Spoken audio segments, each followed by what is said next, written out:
जय हिंद किसान भाइयों। आज पशुओं में होने वाले वायरस रोग के बारे में चर्चा करेंगे, जो इस समय एक विश्वव्यापी रोग के रूप में हमारे पशुओं को प्रभावित कर रहा है। यह रोग भारत में अगस्त 2019 में सबसे पहले देखा गया और इस समय लगभग भारत के 15 राज्यों में, 15 से अधिक राज्यों में कह सकते हैं, इस रोग का प्रकोप काफ़ी तेजी से बढ़ रहा है।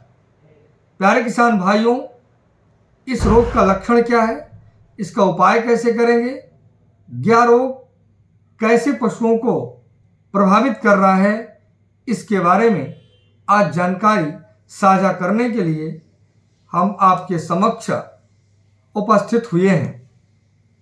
तो अभी हम लोग 2020 और 21 में कोरोना महामारी से प्रभावित थे। वह भी एक वायरल डिजीज था।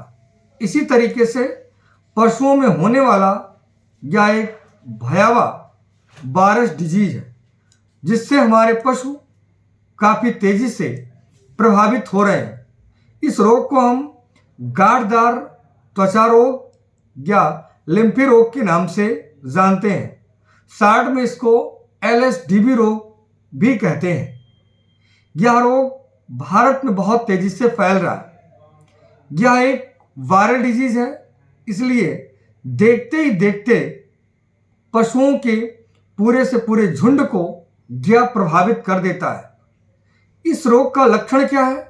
इस रोग का लक्षण शुरुआती दौर में प्रस्तुत नहीं होता, दिखाई नहीं देता है।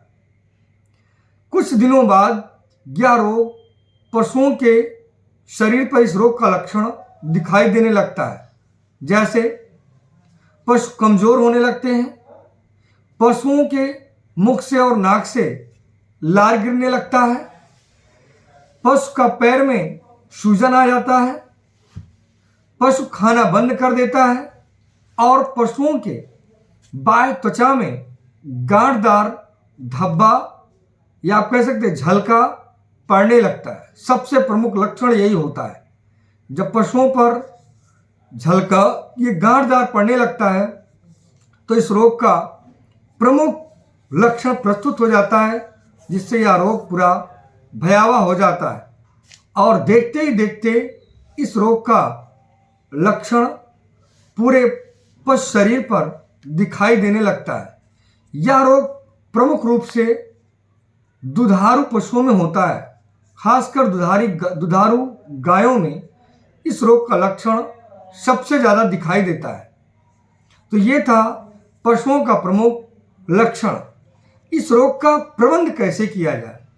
जैसे अभी हमने बताया कि जिस प्रकार से कोरोना काल में पूरा देश क्या पूरा विश्व प्रभावित हुआ, इसका हम प्रबंध पहले करते थे। जैसे कहीं कोविड का केस दिखाई देता था, उस पूरे क्षेत्र को प्रतिबंधित कर देते थे, उसको एक अलर्ट या रेड जोन में परिवर्तित कर देते थे।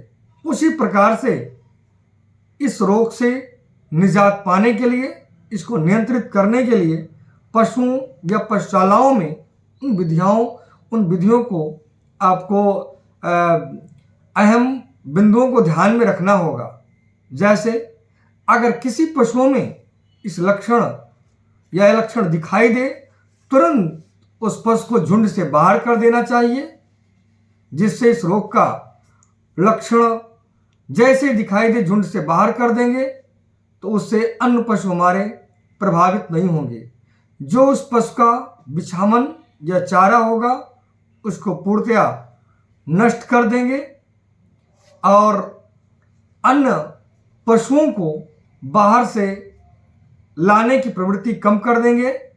उस पूरे क्षेत्र में पशु मेला या पशु प्रदर्शनी या पशुओं को बाहर आने जाने में पूर्णतया प्रतिबंधित कर देंगे। यह रोग ज़्यादातर मच्छरों, मक्खियों या अन्य जीवाणुओं के द्वारा फैलता है। तो इसके लिए उस पूरे क्षेत्र को सैनिटाइज करेंगे, साफ सुथरा रखेंगे और रसायन का छिड़काव करते रहेंगे जिससे मक्खियाँ या मच्छर उस क्षेत्र में ज़्यादा प्रभावशाली ना हो पाए, और जो भी नज़दीकी पशु डॉक्टर हों तुरंत उससे सलाह लें। इसका गुड पॉक्स वैक्सीन भी लगता है, समय रहते ही इसका वैक्सीन भी लगवा लें। पशुओं को समय समय पर मल्टीविटामिन की गोली देते रहें। पशुओं को संतुलित आहार देते रहें, जिससे पशु में प्रतिरोधक क्षमता ज़्यादा हो और पशु हमारा काफ़ी शक्तिशाली हो। या विशेष तौर पर सभी किसान भाइयों या पशुपालकों से विनम्र आग्रह या अनुरोध है कि इस रोग के प्राइमरी लक्षण को पहचानें, और अगर जैसे इस रोग का लक्षण दिखाई देता है तुरंत उस पशु को उस झुंड से बाहर कर दें। आज की यही जानकारी आप सभी के समक्ष साझा करने के लिए प्रस्तुत हुए हैं। जय हिंद, जय भारत।